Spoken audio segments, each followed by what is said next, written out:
بسم الله الرحمن الرحيم والصلاة والسلام على رسوله الكريم وعلى آله وأصحابه أجمعين.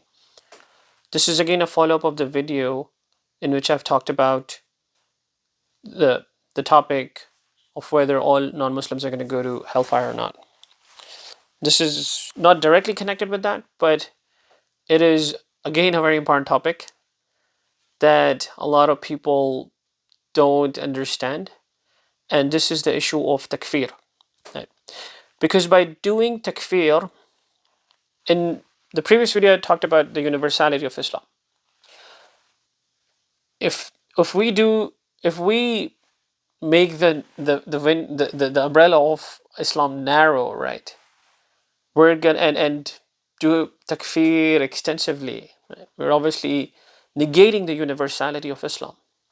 So takfir is a very sensitive issue. For those who don't know what takfir is calling someone a kafir, right? Or excluding them from being a Muslim.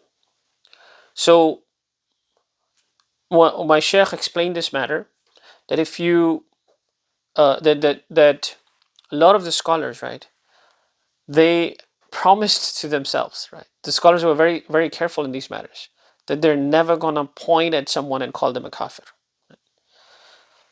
And because there's a hadith about this, that if you call someone a kafir and he's not, then one of you is, which means obviously the person calling the other person kafir may become a kafir, right, because of that.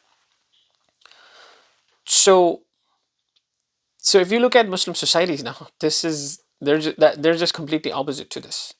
Calling someone a kafir is such a trivial thing, right? You're it's just, it's really disturbing. Like someone once, I went to I was looking for books in Pakistan in a shop, like Islamic books, and I had my trouser below my ankles, right? And the the person who was selling the books and who was sitting at the counter, he said that you should, raise your trousers and trouser. And I tried to argue with that person that, there is some permissibility. Not all scholars agree with that strict rule. And so that guy was like, if you argue with me, you might, lose your iman, right? And so our imams, especially, right, like in Pakistan, I've experienced that they're very like very open to calling people kafirs, right? And so the takfir is a very sensitive matter, right?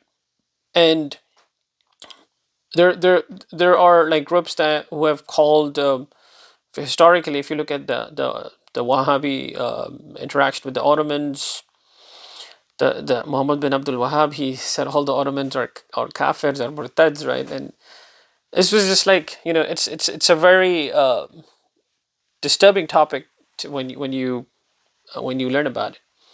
That how can a Muslim call someone a kafir? What what we should do is, we should definitely say that anyone with this aqidah, right? Anyone who holds certain aqidas, like for example, a person who does not believe in the finality of the prophethood, right? That the Prophet ﷺ was the final prophet, is obviously a kafir, right? But we should never point fingers at people, because it's this is how, our scholars used to. This was the approach of our scholars, and it has always been until now, right?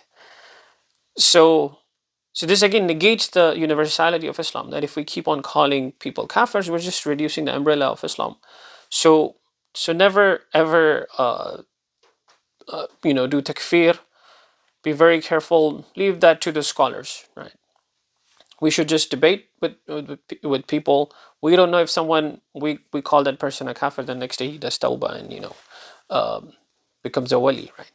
But anyways, this was the matter of takfir, that we should refrain from doing takfir, as it negates the universality of Islam. So jazakallah for watching. Keep smiling, keep learning. Assalamu alaikum wa rahmatullahi wa barakatuh.